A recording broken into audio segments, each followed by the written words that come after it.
হাসির রাজা, জ্ঞানের রাজা, রসিক রাজা। মানে আমি তোমায় সকাল সকাল কোন অলক্ষণে কথা বললাম রানী? আমি তো কিছুই বুঝতে পারছি না। বললেন না, অলক্ষণে কথা বললেন না। ভুলে যাবেন না, আমি আপনার এই কৃষ্ণনগরের রানী। আমি তো তোমায় একটু কোনো কথা নয়, নিজের কাজ নিজে করুন, বুঝলেন? অন্দরমহলে আমার অনেক কাজ আছে। নিজের কাজ নিজে করব? আমি তোমার স্বামী, আমি তোমার কাছে এইটুকু আবদার করতে পারি না? হ্যাঁ,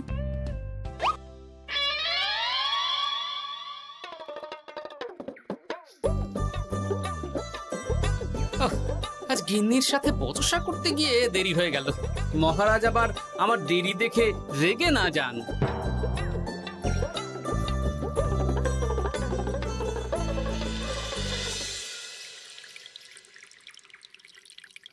হ্যাঁ, তুমি কথাটা খুব একটা মন্দ বলনি মন্ত্রী।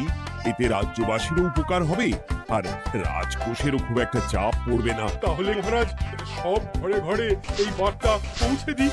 কি এত বড় সাহস তোমার? আমার মুখে মুখে কথা বলছো? যাও, বেরিয়ে যাও বলছি আমার চোখের সামনে থেকে। তোমায় আর দেখতে চাই না। আমি আবার কি বললাম মহারাজ? কি বললে মানে? কি বলতে বাকি রাখলে শুনি? বলছিলাম কি, অপরাধ নেবেন না মহারাজ, সেনাপতি তো। চুপ, একদম চুপ। আমি মরছি নিজের জ্বালায় আর তুমি ওই ভুল ভাল বলে আমার মাথা বিগড়ে দিতে চাইছো?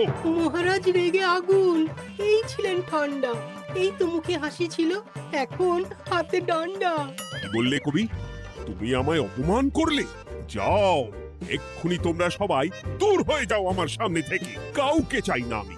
এই মুহূর্তে রাজসভা আমি শূন্য দেখতে চাই, না হলে আজ সব কটা গর্দান নেব আমি। যাও বলছি।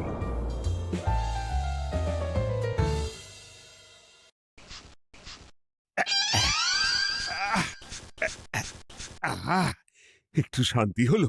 ভেবেছিলাম রাজসভায় করব তাই রে নাই রে, রাজা দিলেন ঘাড় ধাক্কা, এখন সবাই বাইরে। সে তো তোমার জন্য, তুমিই তো বেমক্কা একটা এমন কবিতা বললে। আহ, কেন এইভাবে চটছেন মন্ত্রী মশাই? দোষ তো আপনারও। আপনি তো কি একটা বলে রাজা মশাইয়ের মাথা গরম করে দিলেন। আমি আবার কি বলেছি? আরে মহারাজ তো সেনাপতির ওপর রেগে গেলেন। আরে বাবা, আমি আবার কি করলাম? পণ্ডিত মশাই কি সব বলে দিলেন, তখনই তো মহারাজ। এই আমার নামে একটা অসাধু বাক্য বললেই আমি কিন্তু। এ কি কাণ্ড! কৃষ্ণনগর রাজসভার সভারত্নরা বাইরে বের হয়ে কি মহা হট্টগোল শুরু করলেন। মহারাজ সবাইকে একসাথে ঘাড় ধাক্কা দিয়েছে। ওরে বাবা, এতগুলো ঘাড়ে রাজামশাই একসাথে ধাক্কা দিলেন কিভাবে? আচ্ছা, দোষটা কে করলো? দোষ করেছে ও, দোষ করেছে ও। দোষ করেছে ও। দোষ করেছে ও। এবারেও কেউ একমত হতে পারলেন না কে দোষ করেছে। হ্যাঁ, আচ্ছা বেশ, কি হয়েছে কেউ একটা খুলে বলুন দেখি। আমি বলছি, মহারাজ বেশ খোশ মেজাজি ছিলেন, কিন্তু হঠাৎ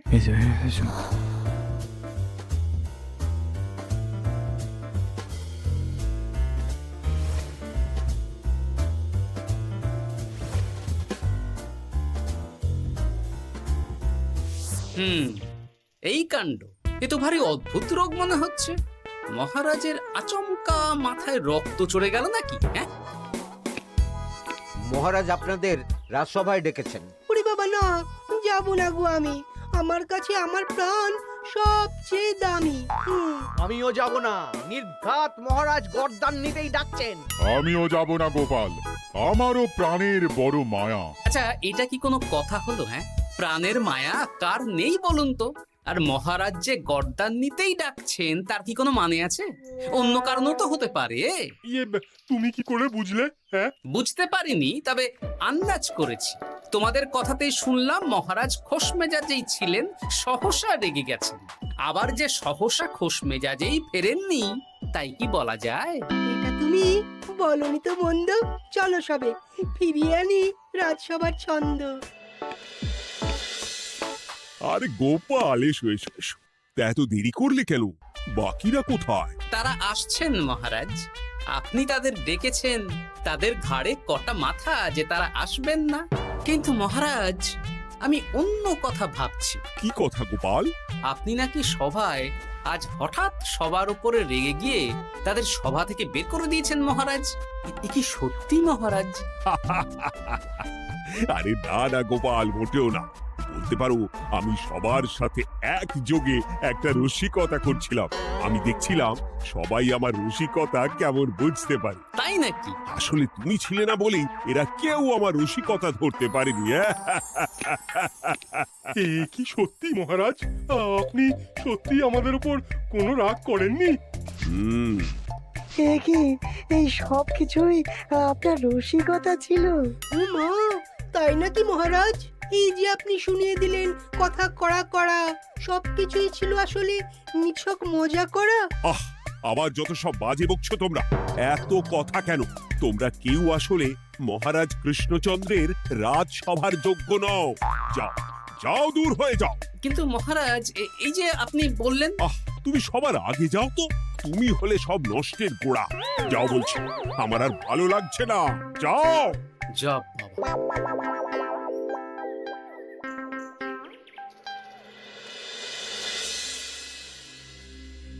কি বুঝছেন? না না না, আমি তো সবই ঠিক দেখছি রানীমা। হ্যাঁ, এটা ঠিক যে নারীর গতি কিঞ্চিত চঞ্চল বটে, তবে তা তো হতেই পারে। বাকি সবটাই ঠিকই আছে। তাহলে এমন হচ্ছে কেন? মহারাজ এইভাবে যখন তখন রেগে যাচ্ছেন কেন? আজ শুনলাম আপনাদের সভা থেকে দুবার বের করে দিয়েছেন, আবার ফিরিয়ে এনেছেন। হুম হুম হুম আমি ওষুধ পাঠিয়ে দিচ্ছি, আর মহারাজের কিঞ্চিত বিশ্রামের দরকার। হ্যাঁ, তোমার মাথা আর আমার মুন্ডু। বলি, আমি বিশ্রাম নিলে রাজকার্যকে চালাবে শুনি তুমি, নাকি ওই অকর্মার ঢেকি মন্ত্রী? না মানে ওই আমি। যাও, আর আমার কথা বলতে ভালো লাগছে না। আমাকে একটু একা থাকতে দাও।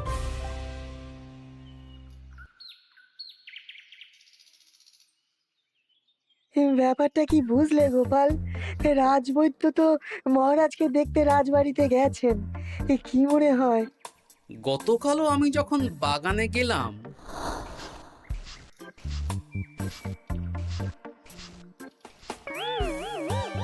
গোপাল, তোমার কি মনে হয় মহারাজকে কোন রোগে ধরেছে? এই রেগে যাচ্ছেন, আবার এই মাথা ঠান্ডা হয়ে গিয়ে ডেকে পাঠাচ্ছেন। আমি বলি কি গোপাল, তখন সবার সামনে বলিনি বটে, তবে এখন তোমার সামনে স্বীকার করতে বাধা নেই। কি কথা বিজ্ঞানী? মহারাজের এই রাগের কারণ হয়তো আমি। আমার মনে হয় আমার দোষেই উনি এরকম বারবার রেগে যাচ্ছেন। কেন? আসলে মহারাজ আমাকে একটা মাথা যন্ত্রণা সারার ওষুধ আবিষ্কারের দায়িত্ব দিয়েছিলেন, তো আমি অনেক চেষ্টা করেও সেই ওষুধটা আবিষ্কার করতে পারিনি। যেটা আবিষ্কার করেছি তাতে সেরকম কাজ হচ্ছে না। আমার মনে হয় ওনার মাথা ব্যথা থেকে এরকম হচ্ছে। সে যাই হোক, তুমি কিছু একটা করো গোপাল। মহারাজের অসুখ কিভাবে সারানো যাবে সেটা নিয়ে কিছু একটা ভাবো।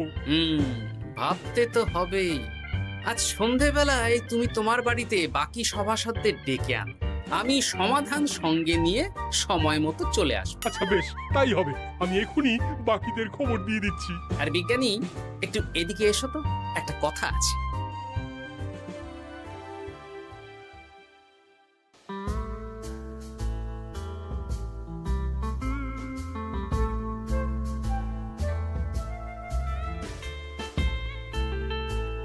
গো, বলি এইভাবে ঘুরলে কি মহারাজের ব্যামো সেরে যাবে? তা সারবে না। তার চেয়ে এক কাজ করি, কিছুটা আলু আর ছোলা সেদ্ধ করেছি, তার সাথে নুন, লঙ্কার গুঁড়ো আর লেবু দিয়ে মেখে আলু কাবলি বানিয়ে দিই, কি বলো? হ্যাঁ, দাও দাও দাও, মন্দ হয় না। মহারাজের মন উচ্চাটন। তার কি কারণ? মাঝে মাঝে আসছেন আর মহারাজ রেগে আগুন হয়ে যাচ্ছেন, আবার যেই সে ব্যামো ঠিক হয়ে যাচ্ছে মহারাজ সেই আগের মতন। তার উপর আবার সভাসদেরা মনে করছে তাদেরও কোনো দোষ আছে। তাহলে দুয়ে দুয়ে চার করতে হবে, কিন্তু কিভাবে কিভাবে কিভাবে? এই নাও আলু কাবলি খেয়ে পেট ঠান্ডা করে নাও দেখি। হ্যাঁ, বেশ কিছুদিন আগে বিজ্ঞানী লেবুর রসের জাদুর কথাই তো বলছিল। আচ্ছা গিন্নি, তুমি তোমার বিয়ের সময় তোমার বাবার মুদির দোকানের একটা কাঠের ছোট বাক্স পেয়েছিলে না, যাতে শ্বশুর মশাই মোহর রাখতেন? উমা, সে বাক্স তো ঝুলকালি মেখে আছে গো, তা দিয়ে তোমার কি হবে? ঝুলকালি লেগেছে? বাবা বাবা বাবা, তাতে তো আমার কাজ আরো ভালো হবে। যাও যাও যাও, নিয়ে এসো দেখি। আমি ততক্ষণে বেশ খানিকটা অদৃশ্য কালি বানিয়ে ফেলি। না না, আমি তো বলছি মহারাজের কোনো রোগ নেই, সামান্য উদ্বেগ ছাড়া আর কোনো সমস্যাই নেই মহারাজের। তাহলে মহারাজ আমাদের এই তুর্কি নাচন কেন নাচাচ্ছেন শুনি, মস্করা করে? তাই তো উত্তর জানা চাই তো। আর এই যে এত জরুরি তলব পাঠিয়ে গোপাল আমাদের ডেকে পাঠালো, তার তো টিকিরও দেখা নেই। গোপাল কি করবে শুনি? যে রোগ আদপেই নেই সেই রোগ কিনা ওই গোপাল ছাড়াবে? আমার তো বিশ্বাসই হয় না। বিশ্বাসে মিলায় বস্তু, তর্কে বহু দূর, তাই না মন্ত্রী মশাই? পেলে গোপাল, মহারাজের রোগ সারাবার কোনো উপায় পেলে? আচ্ছা গোপাল, রাজবৈদ্য বলেছেন মহারাজের কোনোই অসুখ নেই, তা তুমি কি সারাবে শুনি? হ্যাঁ, রোগ হয়তো রাজবৈদ্য মশাই ধরতে পারেননি, কিন্তু কিছু তো আছেই যার জন্য মহারাজ এমন আচরণ করছেন, তাই না? তা তুমি বলো না মহারাজ এমন কেন করছেন, আর কি তার সমাধান? এক এক করে বলি। আমি ভেবে দেখলাম এর জন্য আমরাই দায়ী। বলো কি? আমরা সবাই কোনো না কোনো সময়ই মহারাজের রাগের কারণ হয়েছি, তাকে আঘাত দিয়েছি, বিষণ্ণ করেছি। ইচ্ছে করে করিনি হয়তো, কিন্তু করেছি। আর মহারাজ সেই সব কথা বুকে চাপা দিয়ে রেখেছেন। তুমি বলতে চাইছো অতীতে সেই সব ভুলের কারণেই মহারাজ এমন করছেন? আমার তো তাই মনে হয় সেনাপতি। আচ্ছা আচ্ছা, তর্কের খাতিরে যদি তাই ধরে নি, তাহলে এখন আমাদের কি করণীয়? আমরা তো কাল যন্ত্রে চেপে অতীতে ফিরে যেতে পারবো না যে সেই সব ভুলগুলো শুধরে দেব। তা হয়তো হবে না, কিন্তু কিংকর্তব্য বিমূঢ় বাবার আদেশ যদি মানি, তাহলে এই সমস্যার সমাধান সম্ভব মন্ত্রী মশাই। কি বললে? ত্রিকালজ্ঞ বাবা কিংকর্তব্য বিমূঢ়, সে আবার কি গোপাল? আছেন একজন জ্ঞানী ব্যক্তি, আমার খুব পরিচিত। তার দেওয়া একটা উপদেশ আমার জানা আছে। আমার বিশ্বাস তাতে মহারাজের এই সমস্যার সমাধান হয়ে যাবে। কি করে শুনি? এই কালি হলো অদৃশ্য কালি। কলম দিয়ে অদৃশ্য কালিতে কাগজের উপর লিখতে হবে। কি লিখতে হবে? লিখতে হবে যে মহারাজের সাথে অতি সাম্প্রতিক কালে আমরা যা যা অন্যায় করেছি তাই লিখতে হবে। কোনো মিথ্যে কথা লেখা যাবে না। তবে চিন্তা নেই, অদৃশ্য কালি, ফলে কেউ কারো লেখা পড়তে পারবে না।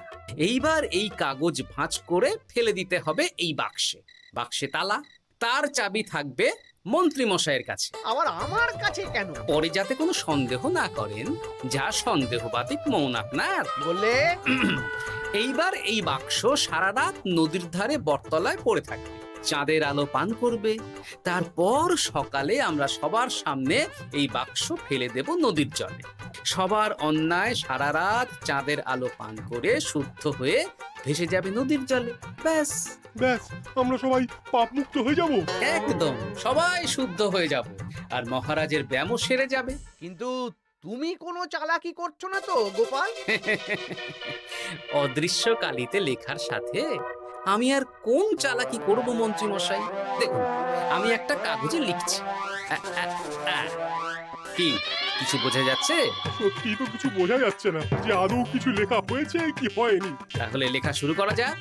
এক এক করে লিখুন আর কাগজ ভাঁজ করে বাক্সে ভরে দিন। আর হ্যাঁ, একদম মিথ্যে কথা লিখবেন না, তাহলে কিন্তু লেখাগুলো অদৃশ্য থাকবে না, ফুটে উঠবে।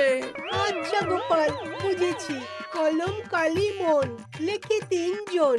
মিথ্যে কথা লিখে দিলেই ঘটবে অঘটন। আমি বাক্সটা নদীর পাড়ে সঠিক জায়গায় রেখে আসব। তারপর কাল সকালে সবাই মিলে এই বাক্স ফেলে দেব নদীর জলে। ঠিক আছে?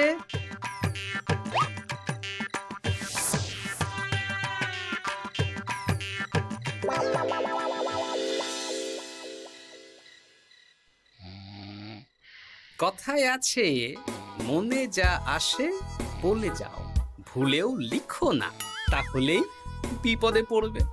এদিকে কেমন সবাই নিজের নিজের দোষ লিখে বাক্সে ফেলে দিয়েছে। ভাগ্যিস আমি সবার লেখা কাগজগুলো রাতের অন্ধকারে বের করে আনলাম।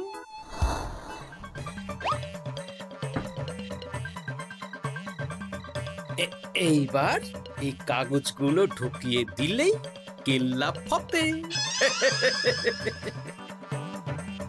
এখন সবার পাপের স্বীকারোক্তি আমার হাতের মুঠোয়।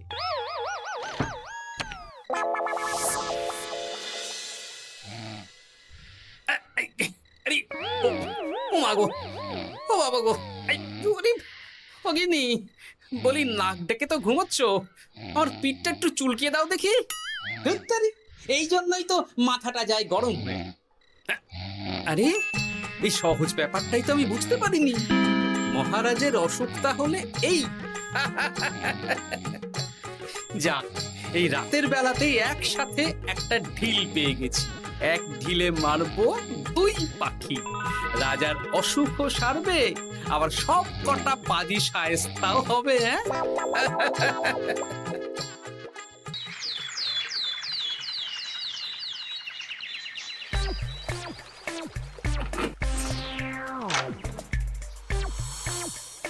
কি এইবার শান্তি হয়েছে তো মন্ত্রী মশাই?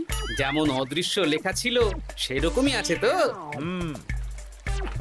কিন্তু এতে কি মহারাজের রোগ সেরে যাবে? যাবে না মানে? মনে করুন সেরে গেছে।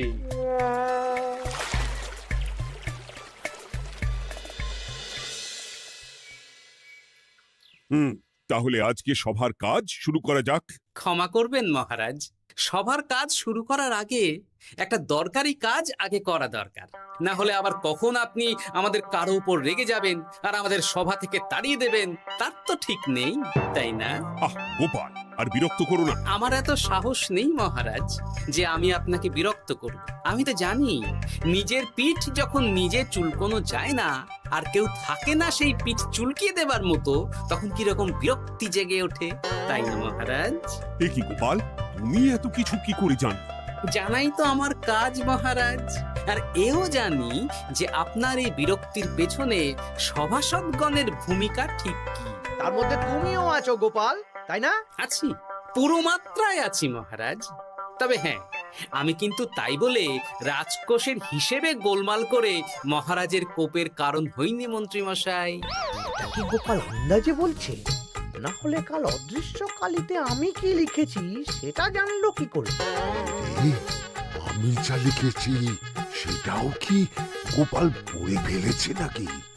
যাকে পড়লেই বাকি, সব লেখা তো ওই নদীর জলে ভেসে গেছে। আমি যে লিখেছি তার প্রমাণ কি? তবে আর চিন্তা নেই মহারাজ, সমস্যার সমাধান হয়ে গেছে। এখন থেকে আপনি যতক্ষণ রাজসভায় থাকবেন, প্রথমে মন্ত্রী মশাই, তারপর পণ্ডিত মশাই, আর তারপর রাজবৈদ্য পালা করে আপনার পিঠ চুলকে দেবে। কেন আমি কেন চুলকে দেব? না দিলে যে আপনার কপালে অনেক বড় শাস্তি ঝুলছে মন্ত্রী মশাই। রাজকোষে যে জালিয়াতি আপনি করেছেন তার স্বীকারোক্তি আমি হাজির করব যে মহারাজের সামনে।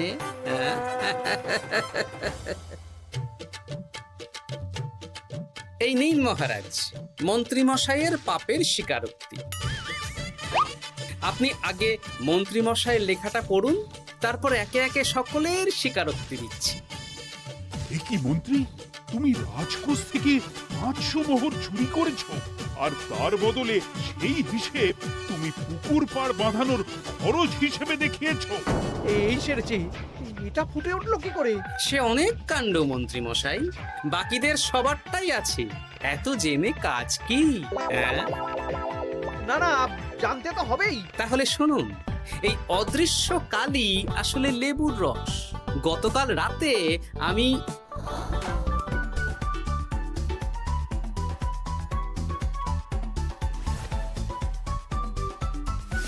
এবার লেবুর রসে অদৃশ্য লেখা কেন বা কিভাবে ফুটে উঠলো সেটা বিজ্ঞানী বোঝাবে। লেবুর রসে লেখা আগুনের তাপে ধরলে ফুটে ওঠে, কারণ লেবুর রসে থাকা অম্ল কাগজের সাথে থাকা শ্বেতসারের সাথে বিক্রিয়া করে এবং তাপ পেলে সেই বিক্রিয়া দ্রুত হয়ে কাগজের শ্বেতসার রাসায়নিকভাবে পরিবর্তিত হয়ে গাঢ় রং ধারণ করে। অনেক দিন আগে বিজ্ঞানীর কাছে ব্যাপারটা জেনেছিলাম, আজ কাজে করে দেখালাম। এবার মন্ত্রীমশাই দেখুন, মহারাজের সেবা করা ভালো না তার বদলে চাবুক খাওয়া ভালো।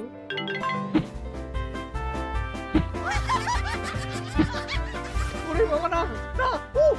আগে যেমন বুনো ওল তেমনই তো বাঘা তেঁতুল হবে মন্ত্রীমশাই। যা, রাজামশাইয়ের মেজাজ আবার বিগড়ে যাওয়ার আগেই কাজ শুরু করে দিন ও বাকিদেরকে সেবা করার সুযোগ করে দিন। আজ থেকে ভুল হলে শুধরে নেব ভুলকে। মন্ত্রীমশাই মহারাজের পিঠ দেবে চুলকে।